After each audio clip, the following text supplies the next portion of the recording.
আমার মা সাংসারিক কাজ করতে করতে জোহরের সালাত প্রায় আসরের ওয়াক্তে পড়েন। অনুগ্রহ করে আমার মায়ের ব্যাপারে নসিহত করুন। এটা শুধু আপনার মা না, আমাদের দেশে আমাদের মা বোনদের, এখানে অনেক মা বোনরা আছেন প্যান্ডেলে, আপনারা মনোযোগ দিয়ে শুনেন।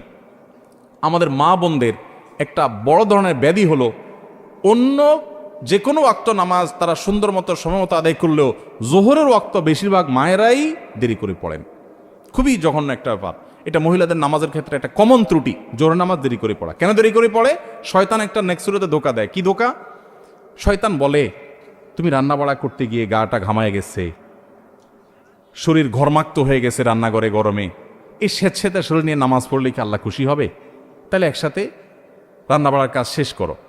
ছেলে মেয়ে স্কুল থেকে আসছে, তাহলে ওদের খাবারটা দিয়ে দাও, তাহলে ওদের ক্ষুধাটা লেগে গেছে, ওদেরকে খাবার দিয়ে দেওয়া হয়, সব গোছগাছ করা হয়, এরপরে যায় গোসল করতে। মহিলা মানুষ গোসল করতে গিয়ে আবার অনেক দেরি হয়, পুরুষদের মতো তাড়াতাড়ি অনেকে করতে পারেন না।